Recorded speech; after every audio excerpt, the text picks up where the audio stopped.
Hello student. आज हम पढ़ेंगे प्रोटोप्लाज्म एंड इसकी प्रॉपर्टीज़।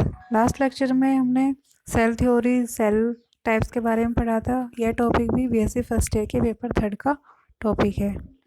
तो चलिए स्टार्ट करते हैं हम। तो सबसे पहले protoplasm. It is a colorless jelly-like substance in which food elements such as protein, fats, carbohydrate, mineral salts and water are present. जो प्रोटोप्लाज्म होता है वह कलरलेस यानी कि कह सकते हैं रंगहीन जेली लाइक सब्सटेंस होता है जिसके अंदर protein, fats, carbohydrate, mineral salts और वाटर प्रेजेंट होता है। It forms the fundamental living substance of the cells. जो प्रोटोप्लाज्म है यह लिविंग सेल्स के फंडामेंटल सब्सटेंस को बनाता है। डेफिनेशन, प्रोटोप्लाज्म दो वर्ड से मिलकर बना हुआ है, प्रोटो और प्लाज्म। प्रोटो का मतलब फर्स्ट सब्सटेंस का और प्लाज्म का मतलब है सब्सटेंस यानी कि पहले प्राथमिक तत्व। Protoplasm in the living content in a cell that is surrounded by a plasma membrane. Protoplasm वह होता है जो सेल्स में पाया जाता है और यह प्लाज्मा मेम्ब्रेन से घिरा हुआ रहता है। Protoplasm divided into two form. ये दो अवस्थाओं में डिवाइड होता है। पहला है लिक्विड से सोल अवस्था में और दूसरा है जेली से जेल अवस्था में। यानी ये सोल और जेल अवस्था होती है, ना तो पूरी तरह से लिक्विड ना पूरी तरह से solidified. Protoplasm is divide into two present. Protoplasm में दो चीज़ें पाई जाती है, साइटोप्लाज्म और न्यूक्लियोप्लाज्म। सबसे पहला है साइटोप्लाज्म। साइटो यानी साइटो के अंदर पाए जाने वाला, न्यूक्लियो यानी न्यूक्लियस के अंदर पाए जाने वाला सब्सटेंस। तो cytoplasm present between the nucleus and plasma membrane of a eukaryotic sales. Eukaryotic cells के न्यूक्लियस और प्लाज्मा मेम्ब्रेन के बीच में पाए जाने वाला प्लाज्म साइटोप्लाज्म कहलाता है। Within the cytoplasm of a eukaryotic cells suspended in cytosol are a variety of organelles of specialised form and function. यह साइटोप्लाज्म यूकैरियोटिक सेल्स में पाया जाता है और साइटोसोल में सस्पेंडेड होता है एंड ए वैरायटी ऑफ, जिसके अंदर अलग अलग प्रकार के सेल ऑर्गेनल्स पाए जाते हैं। दूसरा है न्यूक्लियोप्लाज्म। न्यूक्लियोप्लाज्म यानी न्यूक्लियस के अंदर पाए जाने वाला। It enveloped by the nuclear membrane और न्यूक्लियर एनवेलप। न्यूक्लियोप्लाज्म है वह न्यूक्लियर मेम्ब्रेन यानी कि केंद्रीय झिल्ली से घिरा हुआ रहता है।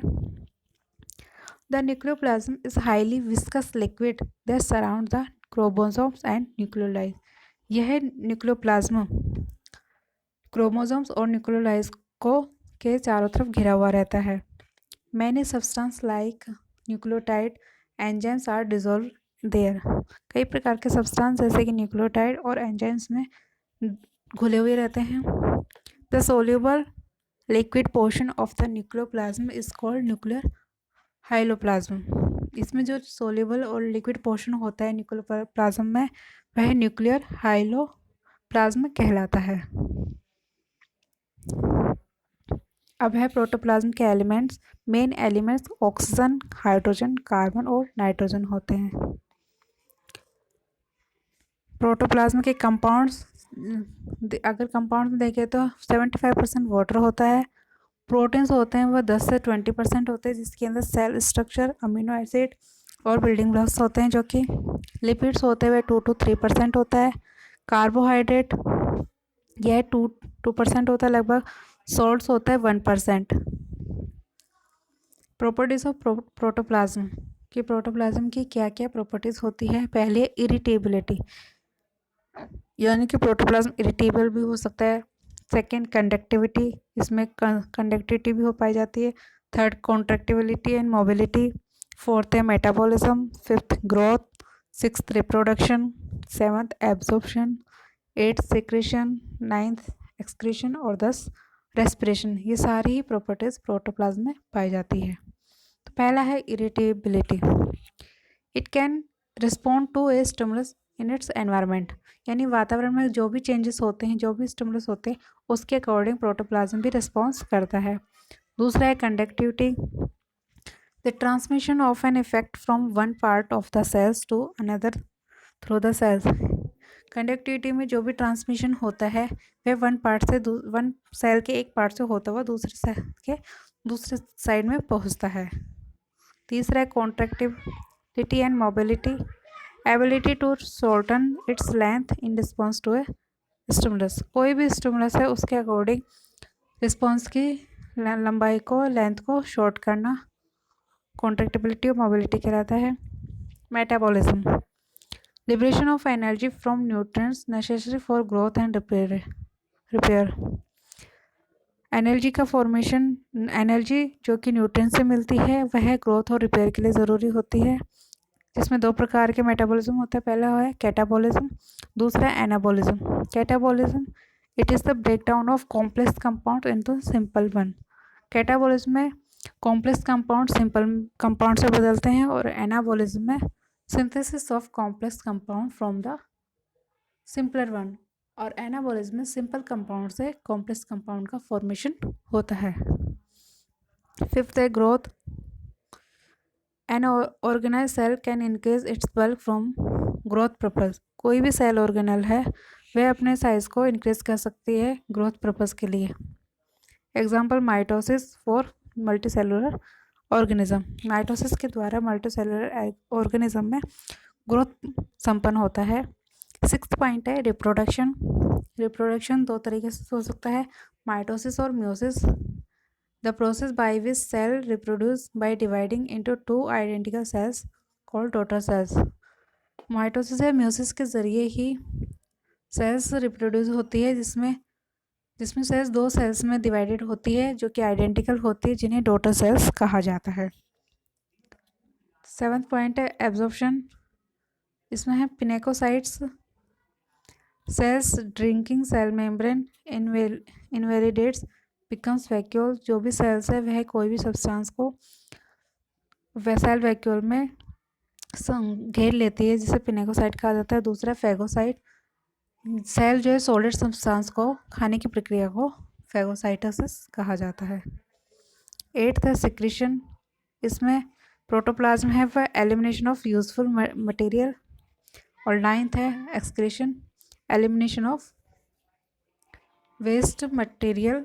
और लास्ट टेंथ है रेस्पिरेशन, जिसमें oxygen is use to oxidise metabolise to release CO2 और H2O। रेस्पिरेशन में ऑक्सीजन को यूज़ किया जाता है और CO2 और H2O के कंपाउंड बनते हैं। अब देखते हैं प्रोटोप्लाज्म में मैक्रोमोलिक्यूल्स कौन कौन से होते हैं, जिन्हें ऑर्गेनिक कंपाउंड्स में होते हैं प्रोटीन, लिपिड्स, कार्बोहाइड्रेट और न्यूक्लिक एसिड। ये सारे के सारे ही ह्यूमन बॉडी के लिए लाइफ सपोर्टिंग के तरह कार्य करते हैं। प्रोटीन जो होता है वो 15% होता है। यह बिल्डिंग ब्लॉक्स होते हैं अमीनो एसिड्स के। Order of these blocks determine the function of protein molecule which is turns give the cell its character. It is a builds new tissue. Repair करते हैं प्रोटीन्स। बॉडी के अंदर heat और energy का source होता है protein. Antibodies बनाते हैं प्रोटीन। हार्मोन्स बनाते हैं प्रोटीन। और एंजाइम इस प्रोटीन का काम एंजाइम कंट्रोल में भी होता है। Control speed of the chemical reaction. जो एंजाइम होते हैं वो केमिकल रिएक्शन की स्पीड को कंट्रोल करते हैं। अगला है लिपिड्स। यह बॉडी प्रोटोप्लाज्म में 2% होता है। It is non water soluble. इसमें एनर्जी स्टोर होती है। यह सेल मेम्ब्रेन का कंपोनेंट होता है।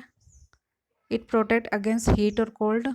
ऊष्मा और शीत से ये प्रोटेक्ट करती है। Assist in digestive process. Digestion में यह हेल्प करती है। और हार्मोन्स के कंपोनेंट होते हैं लिपिड्स। लिपिड के बाद है कार्बोहाइड्रेट। यह प्रोटोप्लाज्म 1% होता है। इससे सेल एनर्जी मिलती है। यह लार्ज अमाउंट में एनर्जी रिलीज करते हैं। यह 3 प्रकार के होते हैं, मोनोसेक्राइड, डाइसेक्राइड और पॉलीसेक्राइड। न्यूक्लिक एसिड, यह प्रोटोप्लाज्म में 1% होता है। न्यूक्लिक एसिड बॉडी का ब्लूप्रिंट होता है। इसमें DNA और RNA पाए जाते हैं। DNA रिप्रोडक्शन का कंट्रोल पार्ट होता है और RNA न्यूक्लियस और साइटोप्लाज्म पाए जाते हैं, जिससे कि मैसेज एक सेल से दूसरे सेल तक ट्रांसफर होते हैं। Chemical component of the cell. Chemical component में अगर देखा जाए तो वाटर, ट्रांसफर सब्सटेंस और temperature buffer, organic compound, inorganic compound, suspend in water और वाटर लगभग 70 to 80% प्रोटोप्लाज्म में पाया जाता है। वाटर जो होता है वह 70 to 85% होता है। It holds and transport, temperature को कंट्रोल करता है। केमिकल एक्टिविटी जो सेल वाटर में होती है उसको कंट्रोल करता है। ऑस्मोसिस प्रक्रिया, ऑस्मोटिक प्रक्रिया को कंट्रोल करता है और ऑस्मोटिक प्रेशर बनाए रखता है प्रोटोप्लाज्म का। तो एक तरह से ये सारे कंपोनेंट प्रोटोप्लाज्म में पाए जाते हैं और प्रोटोप्लाज्म लिविंग सब्सटेंस का सबसे बेसिक चीज़ होती है, फंडामेंटल चीज़ होती है। Thank you.